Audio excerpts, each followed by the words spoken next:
want to ride. I want to ride. I want to ride. I want to ride. Hey, y'all. So we're back for Joseline's Cabaret, Las Vegas, which is one of my favorite places to go to in this country. Season 3. So we're in Vegas. Episode opens up with Joseline's new song, the new theme song, you know. And not gonna lie, I miss Do It Like It's My B-Day. Do it like it's my B-Day, baby. I do. I miss that. But shout outs to her. It's not a bad song. I just, prefer the old one. But anyway, so episode starts out with Joseline and Ballistic kind of recapping and just talking about her success and all this stuff. And she looks good. Everything is good. Yeah. She reveals that the only 2 ladies that she's going to be bringing back, if you watch the previous season in Atlanta, you'll see that the winners were Miss Natural, Lucky, Chanel, and Lexi Blow. And the only 2 ladies that she's going to be bringing back are Chanel and Lexi Blow, which is not really a big surprise to me. I especially knew that she was going to bring back Lexi Blow because I know today she really likes her and stuff, and Chanel won the $10,000 and all that, so that was no surprise. But Joseline pretty much says that she's going to be expecting a lot from them, which is not, again, bizarre. I guess those are going to be her bottom bitches this season, trying to kind of being like a liaison between her and the other girls. Makes sense. And then at one point, Joseline even goes on to say, like, she gave too much rope the first 2 seasons, but this season she'll knock out her seat. So, okay, that's, going into it, that's going to be her mindset. So, okay, we'll see how this goes. Then we see Chanel. At first, in the confessional and everything, I was like, okay, she looks better. Last season, everyone, she's kind of the butt of all the jokes and stuff, and the underdog and all that. And Jocelyn was calling her potbelly pig or potbelly hoe, whatever. So I was hoping this season she was going to come back like really polished with her look. She really, hopefully did so much with that $10,000. But for the most part, her body looks good. Maybe she stopped drinking so much or whatever. Her stomach looks a bit flatter. And whatnot. But then, okay, I'll say that in a minute. Anyway, so then we go over to Lexi Blow. She also looks good. She doesn't have the red hair anymore. It's like black now. And a little bit like longer, or like, she had like the finger waves last year, which I really do like on her, but she kind of has her natural curls going. And she also looked really good. I felt like I never noticed how tiny she was. But then when we get to seeing them in person or whatever, out of the confessional, I was just like, oh, okay, they still kind of, I don't know. I really like, how we're always like, season 1, everyone's just kind of getting there, oh, it's my first time on TV and stuff. I'm just trying to get my, bearings with me. And I get that. So you kind of expect for when people to come season 2, like, they bam, like, they know their signature look. They got glam, they've seen how they presented themselves the first time, and they know what their deficiencies were, so they're gonna fix themselves the second time. That's kind of what I thought. I got the episode going over there just because it's been like 2 days. I'm trying to remember everything, but I don't know, I just still wasn't too impressed. I thought they could have, did more, especially since they've been around the block once already with this, but whatever. We see the house. I think it's a lot nicer. Like the house, well, there was no house in the first season, but the house last season wasn't bad, but like it was very gaudy and like there was a lot going on. You could tell it was like a rental, and just like I don't know, it was kind of the aesthetic was all over the place. But this is super modern, very Vegas, super nice. The backyard looks like a garden oasis. I'm loving it. Hopefully they don't pick it up. I'm sure they will though. and I believe this is when Chanel and Lexi, they go inside and like have this fake small talk conversation, and Chanel basically says that she was able to get a new place, a new car worth $10,000. And I mean, I guess if you're smart with it, like, that's good. She didn't say like it was, you know, a Ferrari and now she lives in a penthouse or nothing like that. But I still am always like, I mean, $10,000 really wasn't that much. So I'm glad she was able to stretch it and do what she needed to elevate herself with it, and then just, you know, blow it stupid. Yeah. Meanwhile, this is when we start to get introduced to ladies. We see them all filing in on the bus, and the first person we see is, she goes by the name of like Henny, little mousy, like blonde haired girl. She's cute. I think she's from the Bronx. She said something about, I'm not Jenny from the block, I'm Henny from the block. I was like, oh, okay, you know, that's cool. We see a girl named Kay Capri. She's 6'3". She let it be known she's a lesbian. Shortcut. She's cute as well.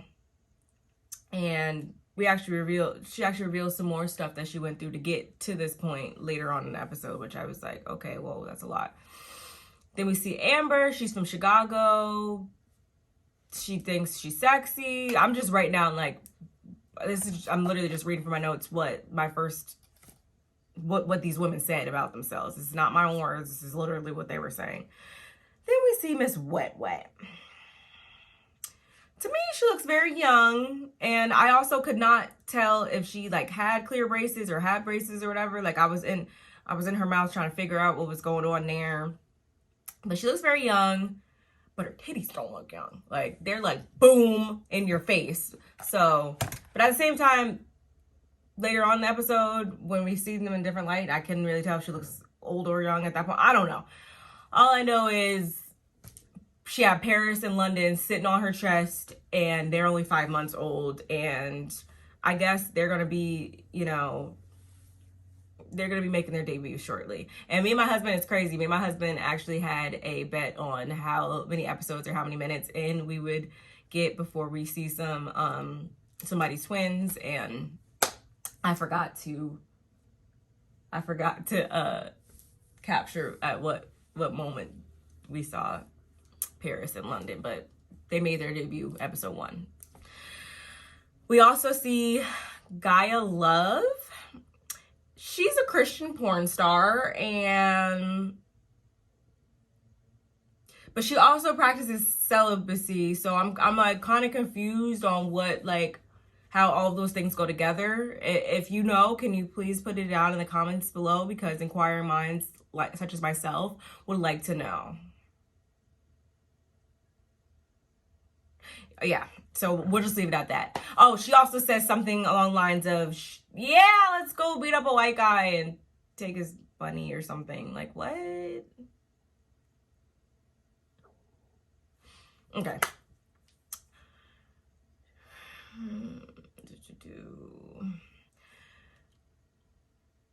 As the ladies are riding the bus to their destination, Miss Wet Wet, she's having a great time. Like, she's loving it, and that's cool and all, but for a lot of the other ladies, they kind of just ignore it, whatever. But Amber, she is just not feeling it. She's getting super annoyed by her. I think Kay Capri actually gets a little bit annoyed by her too at one point, but Amber's really the main one that's, throughout the whole episode, you'll see, like, she's just like, really just not here for Miss Wet Wet. And I mean, I can understand how it's annoying, but I don't know. Like, it's like day 1, like minute 1, bro. Like, I just thought I could understand the annoyance, but that's why they ain't got no AirPods. I know, like, last season they had their phones. I'm pretty sure I saw them on their phones in the bus. So, like, why? Put them in and tune her out. That's what I would have did. Sorry. But it even goes as far as Amber, literally, she snatches her wig off. And I mean, she didn't really snatch it off. She literally just rose up out of her seat and went because it was just sitting up there. I guess it wasn't on very securely if she was able to just, I was like, oh, here we go. Here we go. They get to the house and they're greeted by Chanel and Lexi Blow. But you can tell, because it was like super dark by this point, that they had been sitting on this bus for a couple of hours. Like, dang, y'all. Like, I get it. They are not supposed to be up in the house until Joseline comes, you know, all that. And Joseline at this point is actually out with Ballistic looking for venues to host the cabaret. And she rolls up to one spot. It's a strip club, and I mean, it's not bad, but I guess they could have, maybe it's just they didn't clean it up knowing that, you know, these cameras were coming. Maybe that's what it was for me, but it didn't look like anything crazy. I don't know. I guess when I think of like cabaret, I think of like a burlesque type show, you know, like with like in a theater, or like I don't know. I don't think strip club. I think, you know, something more like a finer ambiance, and, you know, just like a normal stage, not really like a strip club stage, if you will. But she likes it. I love it. Ain't my money. I'm not on the show. I'm not up there shaking my thing, doing my thing. So who am I to say anything?